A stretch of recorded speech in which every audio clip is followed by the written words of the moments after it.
Hello and welcome to another FIA Manufacturers Cup commentary, and I'm going to show you some of the earlier time slots that didn't go too well. As you can see, time slot 2, Blackburn going for a double overtake, make a clean move. I do run a bit wide, which is all fair, and I get murdered for no reason. Time slot 3. And it's chaos. I just set the fastest lap. I had a bad qualifying. I got a track cut penalty after making a bit of a mistake, so my fastest lap, which would have been about 6th place, wasn't counted. As you can see, I kind of get boxed in here. I know where to go, so I back off, just look for an opportunity to take the inside line, leaving the Mustang plenty of space. I mean, he's got a penalty anyway, so he doesn't really need to fight too hard, but he does anyway. I try to go around the outside here, so I have the inside for this corner. Again, I'm leaving him plenty of space, and he repays the favour by pushing me off the track. But I guess that's how things go. Right, jumping into the qualifying for the final time slot now. So at this point I'd been on the game for about 9 hours. I wanted to be done by the second time slot, and yeah, I was still here for the final one because things had been going terribly, so I was kind of frustrated already. So out of the first corner I got a fairly good run, and into Eau Rouge. Nice smooth, hit a bit of curve, upshift through Radion. I'm carrying plenty of speed, and now a decent run down the straight. I'm looking for the marker board right here and get a good turn in. Try not to carry too much speed because it unsettles the car around the curbs, so I want to at least keep it steady.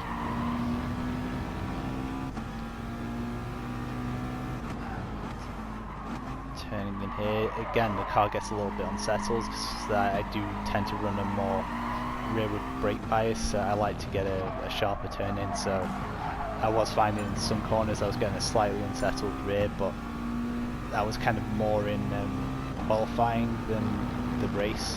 When more fuel's added in, it settled the car down a lot more.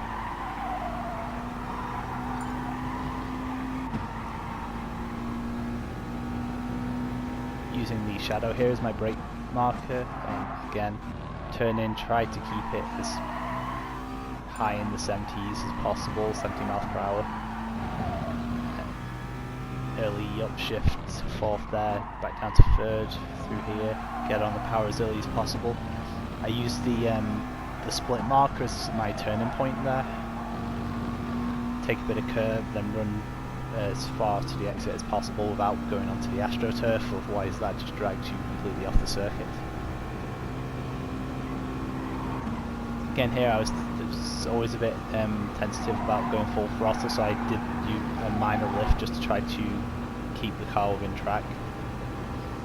Using the line as my brake marker there, carry some decent speed through the corners. Get on the power as early as possible to the finish line. I actually gained a lot of time in the final sector there.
now starting the final race of the evening.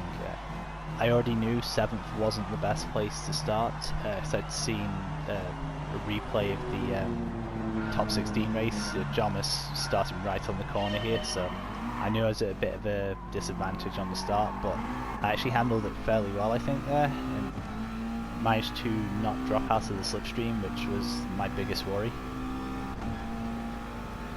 So that's the first kind of major hurdles. Like now I just need to keep the slipstream and just kind of settle into my own rhythm. It's kind of like I normally do. I want to follow, but I don't want to follow too closely, so if I can keep the gap kind of 0.8 to a second is kind of the zone I'm wanting to stay at, if I can.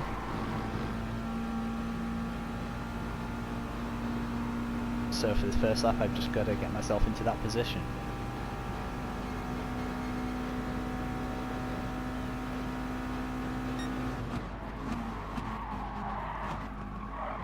Fairly smooth on the brakes, getting a nice turn in.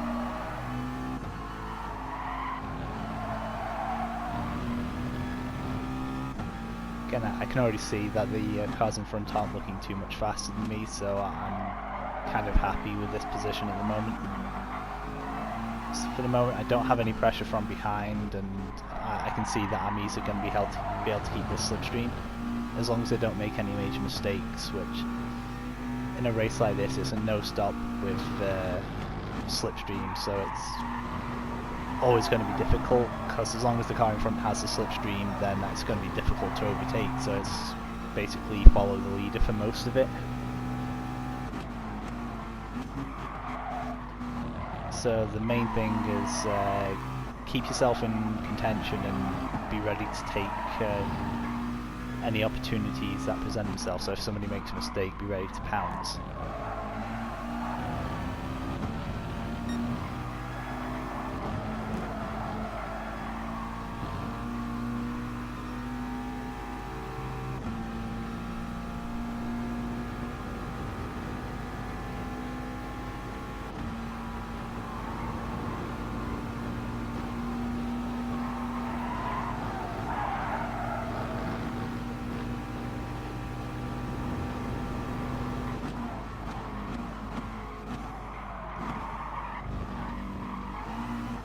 So yeah, I could see at this point that I was actually fairly good through the final sector, but stayed fairly static through lap 2.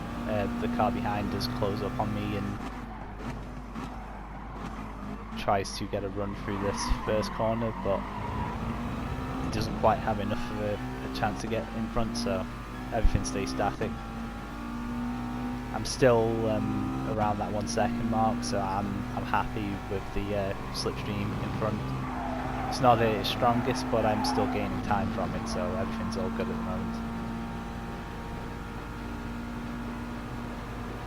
But I kind of know with this NSX behind me looks like the type of person who's going to make lunges, which he's already shown that he wants to drive a bit more aggressively with the start of this lap. But as you can see in the top corner, he got a penalty through running through Rouge and Radion. He ran slightly off the track. So I mean, at this point I don't think I'd noticed yet, but yeah, it kind of gave me a bit of a safety margin as long as I stayed in front through this lap.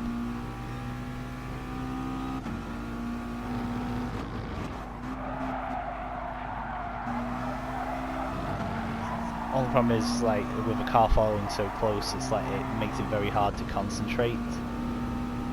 So you're kind of looking at the radar, and every time you're looking at the radar, you're not really paying attention to the track in front. So it always kind of makes me a bit nervous, because you never know when people are going to make silly lunges and just lose you loads of time. Especially with being on the borderline edge of the slipstream, it's like any slight move that he makes, basically the slipstream's gone. I mean, I was kind of lucky there. I did actually make a bit of a mistake through that corner, and because he carried more speed, he actually bumped me forward, which basically negated the loss that I had. Looking all good here, and coming to the braking point, and he decides to make a lunge, which I'm fairly sure is because he run wide through the fast left-hander. He had dirty tyres, so couldn't stop it. It makes a lunge and the slipstream's gone. So that's essentially race over already, unless I can be lapping faster than the guys in front. So he's got a penalty. He's going to drop behind, but half a second's not enough to drop him out of the slipstream from this far back. So I mean, him making the move there kind of just ruined both of our races. It's kind of a thing with racecraft. It's like you need to race smart. If you're trying to hold onto a slipstream, making a move and risking losing it is going to be more costly than basically not making a move. Just waiting behind is generally just going to be faster, especially in the situation he's in. He lost his half a second by making the lunge, but then he had half a second penalty anyway. So just sticking behind me and he would have been perfectly fine and still in the slipstream. But now I'm under pressure to lap much faster, because the first few laps hadn't gone too well. It's like lap 2 there was a bit of a slight bump with the car just in front, KLM pace. Into the final corner it was a bit slow, and I bumped into the back of him slightly, just a minor tap, and you know that's why the NSX was so close to me at the start of lap 3. So that lost time, and then the lunge that the NSX made on lap 3 cost a bit more time, and I kind of just ranting a bit again.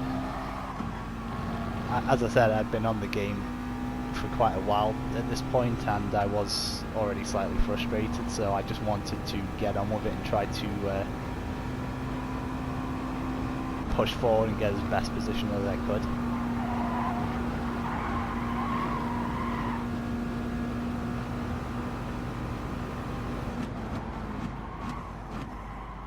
As you can see with the slipstream, I'm never gonna drop him with the pace we have. We're very similar. Again, stays fairly static through that lap, so jump forward again. So you can see my pace has actually improved since having clean air. Still dropping back a bit from the cars in front though, so it's like it wasn't quite fast enough. There was some small mistakes, mostly because of the NSX being so close. It's like I said, it's hard to concentrate when somebody's literally on your bump already, because you don't want to brake too early, because if you do that they're going to hit you, and if that means if you brake too late you're more likely to run wide or make some sort of error, which is why I kind of like to stay around that 8/10 range when following people if I can. So then you're not really putting them under any pressure, then they can get a move on and you can just follow. But that's just something I like to do. I guess it's not the same for everyone else.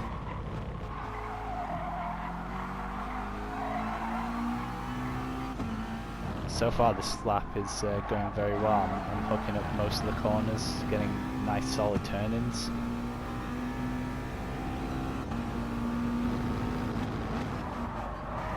Keeping the rear under control here, which like I said, in qualifying was a lot more steady and stable.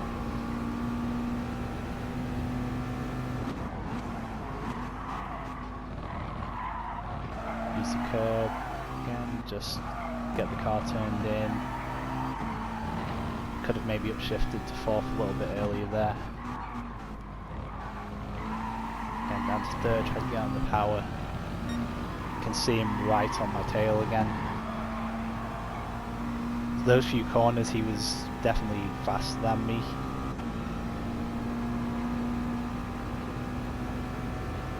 with him following this close, you can see he's got a very similar pace, but most of it could be down to slipstream, which, because I mean, just down some of the straights you can gain like 3-4 tenths per straight. I actually take a slightly defensive line there because I thought he was trying to take a run through the over the outside, so I left him some space there. Could have used more of the track and maybe set a slightly faster lap there, but again, I played it on the safe side. I didn't want to push him off track like I had in the previous time slot.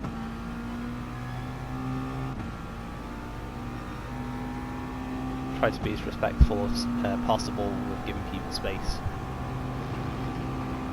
Right here I hit the curve a little bit too hard there, and then because I'd unsettled the car when I upshifted at my usual point, I didn't quite have the momentum, so I possibly should have upshifted a bit later there just so I had a bit more speed down the straight. So he gets alongside, I let him through. At this point I'm thinking if he is faster, then we might have a chance to catch the cars in front. There's still that possibility. But if he's not, then I don't think he's going to pull away from me, so I'll be able to make a move on him on the last lap is what I was thinking. So I don't want to make a move too early, because if I get through on like lap 8 or 9, then he's just going to have a run at me on the last lap, and it's going to be very hard to defend with no slipstream. So I'm wanting to play the long game, let him close up to the cars in front if possible, make a move later.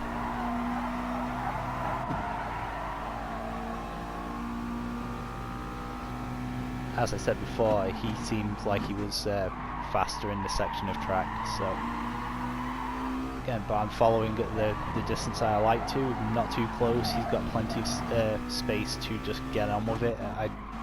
I'm not putting him under any unnecessary pressure, so he can get a move on, which helps me get a move on.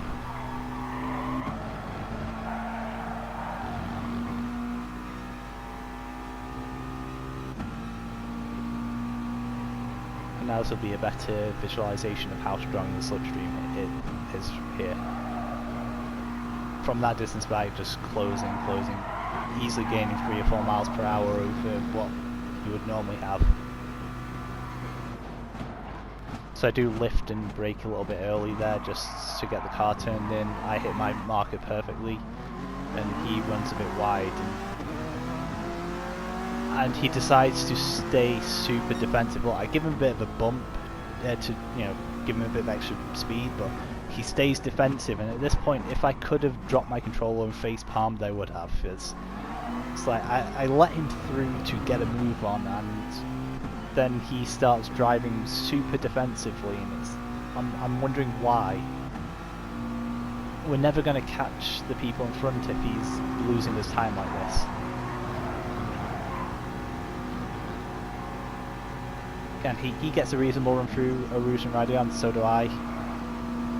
Again, he goes super defensive. I give him another bump, and at that point anyone should realise I'm not trying to overtake, I'm wanting him to get a move on, try to use his speed, but he stays defensive and compromises his own corner, which compromises me. It's like I'm wanting him to get a move on, which is really frustrating, because we've gone from lapping in the low 29s now back up into the 30s, and this one's going to be even slower because of how he's driving.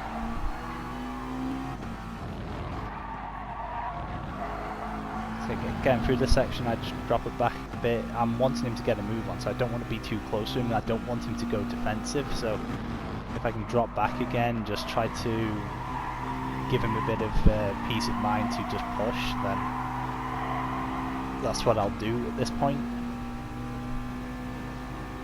Because the more he drives like that, the more it's going to bring the cars behind back into the race, which I'd rather it be a race just between us two than have the Nissan and I think it's SLS, the next one back.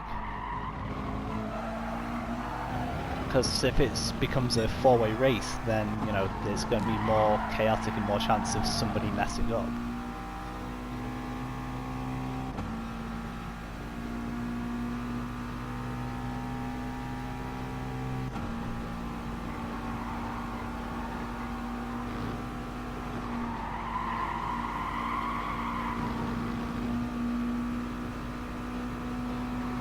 closing in with the slipstream, hitting my brake markers perfectly.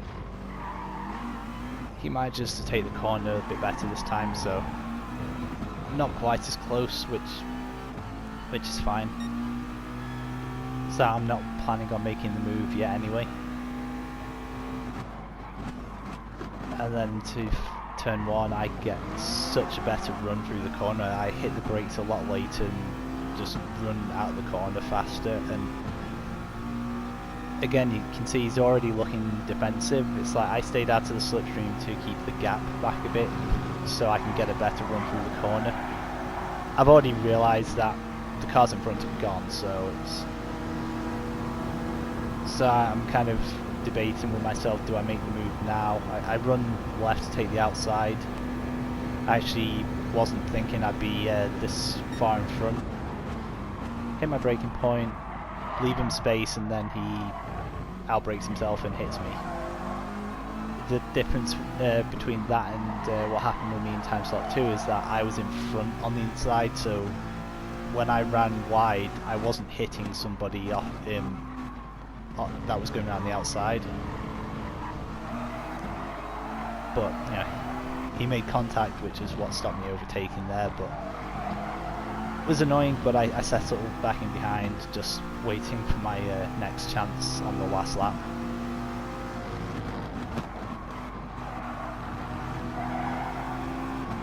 And you can see he's getting a lot more squirrely on the tyres. He's squirming a bit more, so he's obviously struggling with the race a little bit, which, like my tendency is to like a strong front end, and I do kind of intentionally wear the rears, so I can actually handle that fairly well. Like I mentioned with qualifying, try not to run too wide there because the AstroTurf just pulls you wide. But then even with that mistake, you can see that the slipstream just pulls me back into contention, which is why I didn't want to lose the slipstream to the cars in front so early, which kind of shows how much he ruined our race with that silly move when he had the penalty.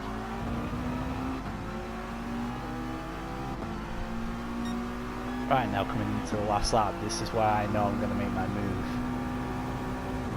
Again, he goes super defensive, and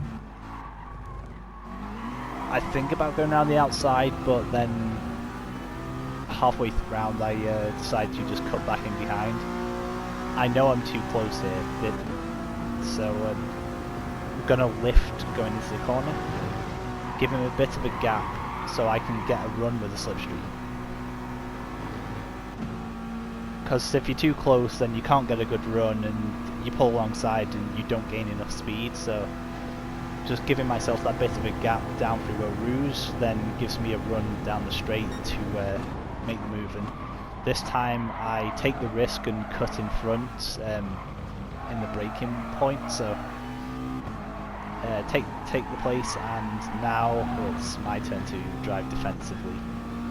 But I'm going to do it slightly differently. I'm not going to take super tight lines into corners and just completely compromise myself.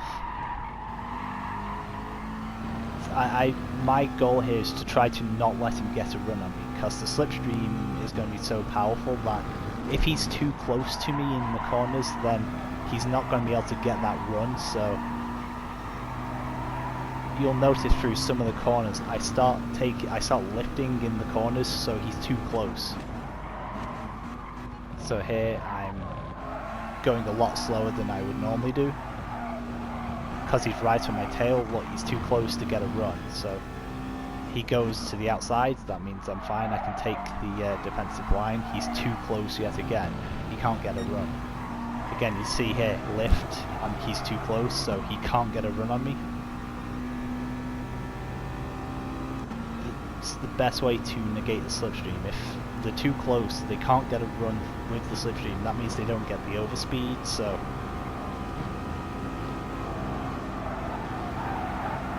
again, I lift there intentionally, going a couple mile an hour down on what I could have done.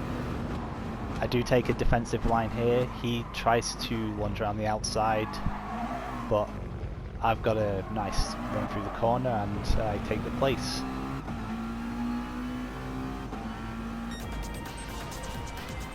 So overall, it's a very frustrating day racing, and not the result I wanted out of it, but it's better than nothing, to be honest. So I hope you enjoyed that race, and I should have a video out for the Alsace Group 4 on Wednesday.